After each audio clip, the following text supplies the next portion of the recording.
I'm Annette from itsadelight.com, and today I am just excited to share with you my Christmas tree charcuterie board.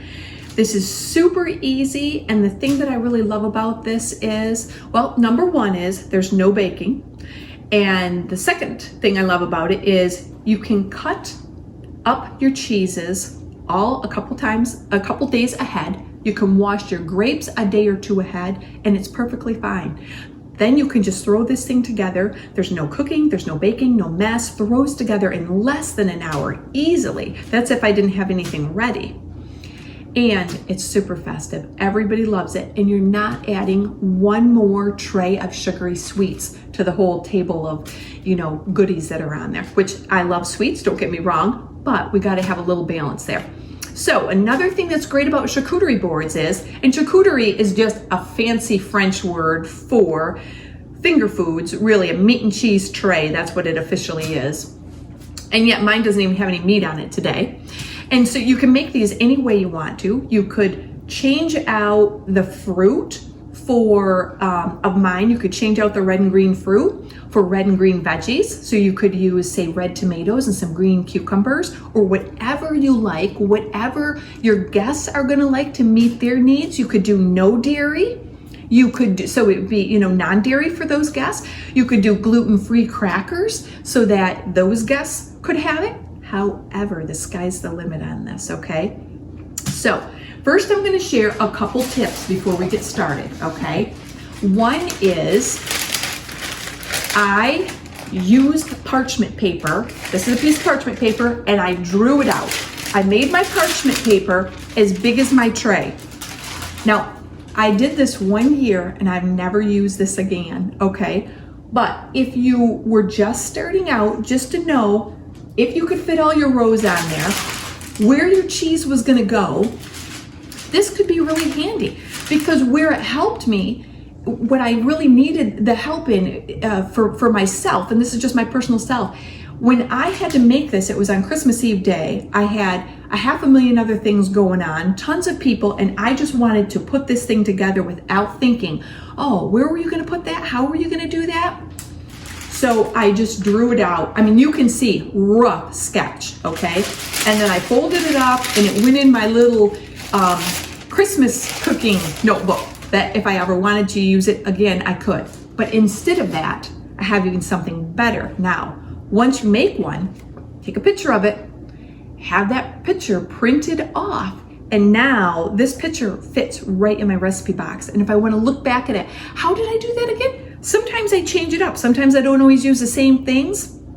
I'm going to show you a couple different things about the star, because on my picture here, it has a star fruit, and a star fruit for the top is great. But you know what? Lots of times you can't find star fruit. Star fruit's really expensive. People don't eat the star fruit. They might not care for it. So I'm going to show you a couple other ways that you can do your top without using a star fruit, okay? And still just have it look cute. And you've got that little tip about putting the card in your recipe box. So now you remember what you did.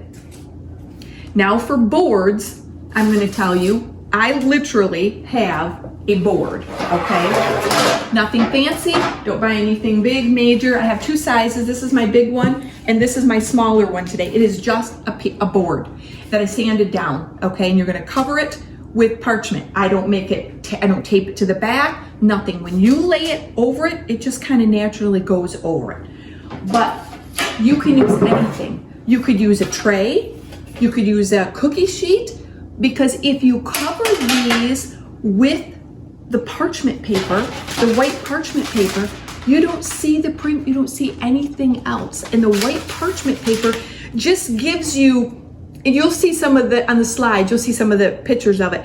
You don't even notice that it's on a white parchment paper. That almost, in my opinion, makes it look even brighter and crisper, because it's on that just basic white background, okay? So this is how I do mine. We've got the board out here, and I have most all my things prepared. My grapes, my cheeses are cut in cubes that I'm using.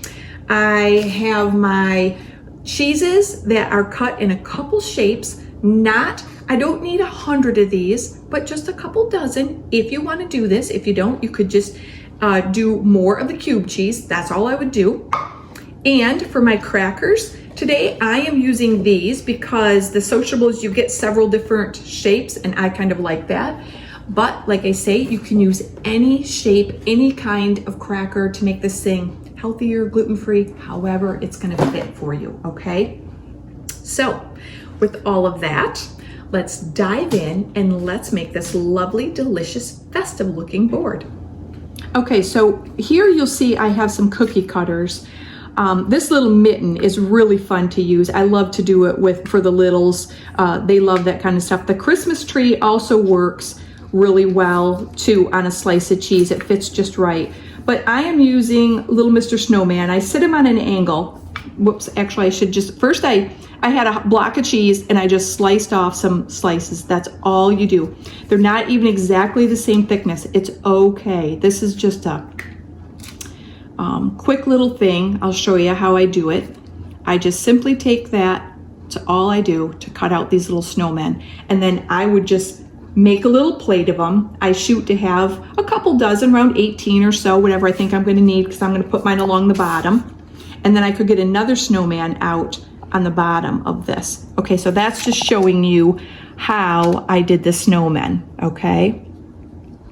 And if you were gonna do the tree, you do the same thing, or the mitten, okay? So those are just small little fun things. You're gonna end up with a little bit of cheese left. Not a lot. This little baggie is what I ended up with for all those that I cut out. And this is gonna be perfect. We're gonna throw this on top of scrambled eggs or on a salad. And it's just all cut up mozzarella that's ready. You can use any white cheese, or you could use yellow cheese, whatever. I used white because I had the snowmen here today. And then for my star, this was some pre-sliced cheese, and it actually fit my star just perfect. Sharp edges down. And again, the same thing. So I'm just showing you that those pre-sliced cheeses even will work, and they do work pretty perfect size-wise to be able to fit something a little bit bigger like the star. Okay, so that's it for our star. Okay, and I'll show you where we're going to use that. You'll see I have one that's a little broken here, and what you're going to find is you can still use a broken one. You watch, I'm going to tuck it into the board and you can still use a broken one. Okay, so we're going to start out by putting our star up at the top, and I'm going to use two white cheeses, or I'm sorry, two yellow cheeses up here at the top. Okay, you could use a star fruit.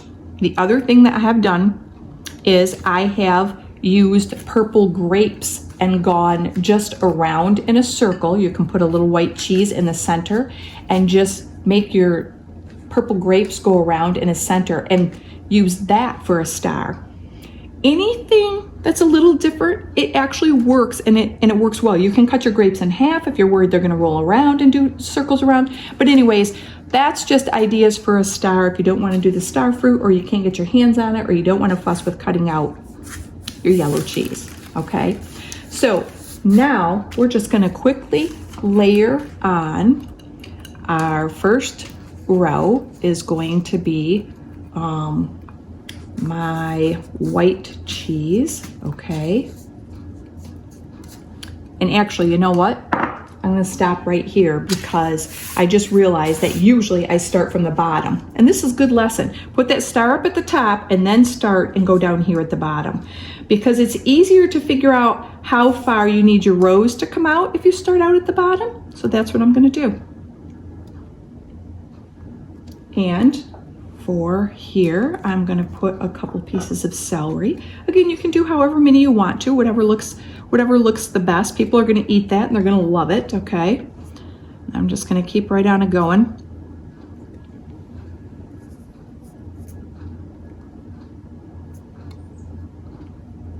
I love the snowman. I just think they look super festive, and it seems I get a lot of comments on the little snowmans and the white cheese. So again, you could put as many on as you wanted to. I'm kind of satisfied with that much, but you could load this baby up as high or as big and thick as you need to. Okay, next we're gonna do a row of crackers. So again, I just kind of Just fill them in the way you like. There's no, again, right or wrong. And I just want this row to come in just a little bit now, you know, so that we're gonna have that nice pine tree shape, okay? Next, we're gonna do some green grapes. And your green grapes can be completely off. You can leave them in clusters. These green grapes were actually quite big at the store right now. And again, there's no real right or wrong. Sometimes I'll fill in a few more grapes as I get my cheese, kind of works as a nice barrier. So next I'm gonna use some of my, this is a Kobe Jack, because I love the marble cheese, but you could do a solid orange, you could do another white, whatever your favorite cheese is. And cheese is a big thing that goes really well with my family. They love cheese, they love fruit. And again, this is my smaller board, so you can fill in a little bit more grapes because that cheese will hold it in now. Okay, and next I'm going to do another row of crackers.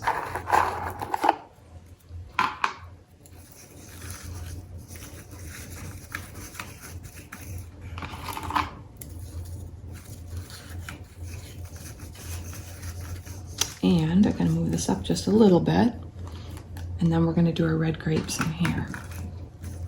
And again, my red grapes are really quite big. Usually you can find smaller ones, but that's okay.